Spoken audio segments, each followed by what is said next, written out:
आज की तमाम बड़ी खबरें नॉनस्टॉप न्यूज में। फ्रांस की संसद के निचले सदन ने कट्टरता और अलगाववाद विरोधी बिल पास कर दिया है। रीइंफोर्सिंग रिपब्लिकन प्रिंसिपल्स नाम का ये बिल 151 वोट के मुकाबले 347 वोटों से पास हुआ। अभी इसे ऊपरी सदन से पास होना है।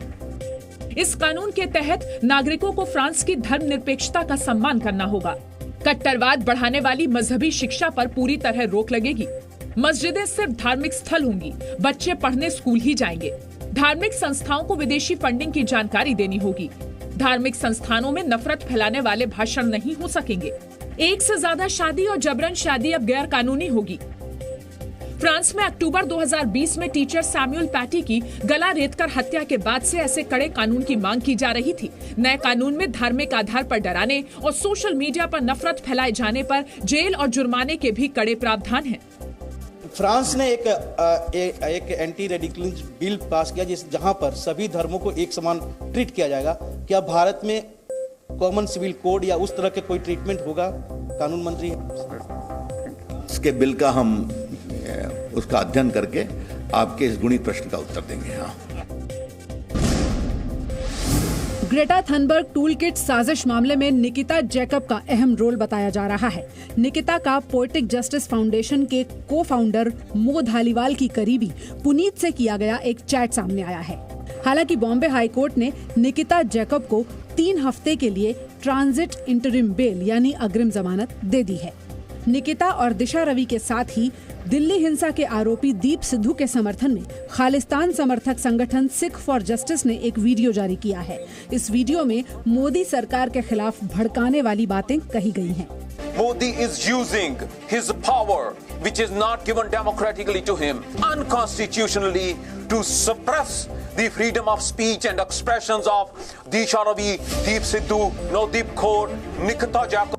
दिल्ली पुलिस के सूत्रों के मुताबिक निकिता जैकब, मो धालीवाल, दिशा शांतनु के बीच की कड़ी हैं। टूलकिट मामले में दिशा निकिता के 1 साल के बैंकिंग लेन देन के भी जल्द पुलिस तफ्तीश करेगी। पुलिस को शक है कि किसान आंदोलन की आड़ में दंगे भड़काने के लिए विदेशों से फंडिंग की गई है। साइबर सेल को आरोपियों के पास से 100 GB से ज्यादा ऐसा डेटा मिला है जिसकी जांच की जा रही है। 26 जनवरी को दिल्ली में हुई हिंसा के एक और आरोपी मनिंदर सिंह को दिल्ली पुलिस ने गिरफ्तार कर लिया है। दिल्ली पुलिस की स्पेशल सेल ने दिल्ली के पीतमपुरा से मनिंदर सिंह को गिरफ्तार किया है। मनिंदर के घर से 2 तलवारें बरामद हुई हैं। दोनों तलवारों की लंबाई 4.3 फीट है। लाल किला पर हवा में दोनों तलवार लहराते हुए नजर आया था मनिंदर सिंह दिल्ली के स्वरूप नगर इलाके का रहने वाला है और मैकेनिक है। मनिंदर 26 जनवरी को अपने साथियों के साथ ट्रैक्टर रैली में शामिल होने के बाद लाल किले में घुसा और वहां भी तलवार लहराई। मनिंदर पर लाल किला के अंदर हिंसा, तोड़फोड़ करने के साथ पुलिस कर्मियों पर हमले का भी आरोप है। फिलहाल दिल्ली पुलिस मनिंदर सिंह से हिरासत में पूछताछ कर रही है। श्रीनगर में राजनयिक दौरे के बीच आतंकी हमला हुआ है। आतंकियों ने एक ढाबे के कर्मचारी को निशाना बनाया है। हमला डल झील के पास हुआ है। बताया जा रहा है कि जहां पर राजनयिक ठहरे हुए हैं वहां से 1 किलोमीटर की दूरी पर आतंकियों ने हमला किया। हमले की जिम्मेदारी आतंकी संगठन मुस्लिम जाबाज फोर्स ने ली है। दरअसल डीडीसी चुनाव और 4G इंटरनेट बहाली के बाद पहली बार विदेशी राजनयिकों का एक दल आज जम्मू कश्मीर पहुंचा। 23 देशों के इस डेलीगेशन में स्वीडन, फ्रांस और स्पेन समेत कई देशों के राजनयिक शामिल हैं। राजनयिकों ने आज लोकल बॉडी चुनाव में चुने गए प्रतिनिधियों से लंच पर मुलाकात की। इसके साथ ही शेरे कश्मीर इंटरनेशनल कन्वेंशन सेंटर में सिविल सोसाइटी के लोगों से भी मिले।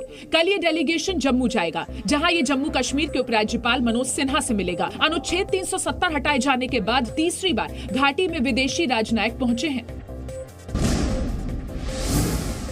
पीएफआई के 2 सदस्यों को लखनऊ की अदालत ने 7 दिनों की पुलिस रिमांड पर भेज दिया है।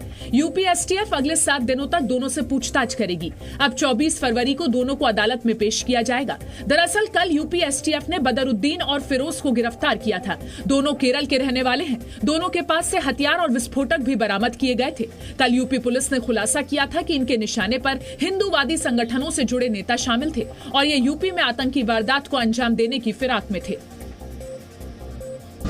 हम here to try and understand what you. Congress सांसद राहुल गांधी आज अपनी 2 गलतियों की वजह से निशाने पर आ गए। पुडुचेरी दौरे पर गए राहुल गांधी ने केंद्र सरकार से पूछा कि देश में मत्स्य पालन मंत्रालय क्यों नहीं है। देश में मत्स्य पालन मंत्रालय 2019 से है और गिरिराज सिंह मंत्री हैं। गिरिराज ने राहुल के ज्ञान पर सवाल उठाया। 3 कानून पर बात कर रहे हैं, उन्हें किसान के ऊपर उन्हें कोई मतलब नहीं, न किसान का दशा और दिशा जानते। अब मछुआरों के विषय में उन्हें कुछ पता नहीं है बेचारी को। पुडुचेरी में राहुल गांधी से दूसरी गलती भी हुई। एक बुजुर्ग महिला ने तमिल भाषा में मुख्यमंत्री नारायणसामी की शिकायत की, लेकिन मुख्यमंत्री ने वहीं उस आलोचना को अपनी तारीफ बताकर पेश कर दिया। राहुल गांधी ये झूठ नहीं पकड़ पाए। கடலோர பகுதி இப்படியே தான் இருக்குது, எங்களுக்கு யாரும் ஆதரவு கொடுக்க மாட்டார், அவரே இருக்காரு, எங்களை வந்து ஒரு காலமாவது புயலுக்கு வந்து பார்த்திருக்காரு. At that time, during cyclones or never cyclone, I came and visited the area and gave relief to them. That she is referring.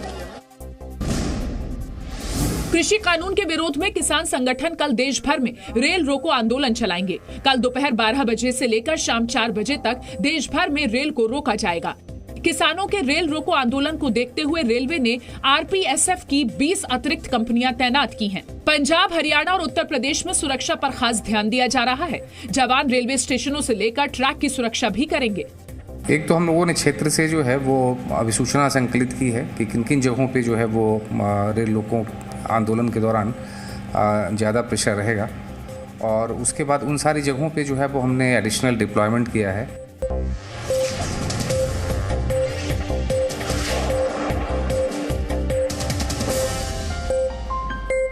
Presenting B News app, available on Google Play and App Store. Download it now.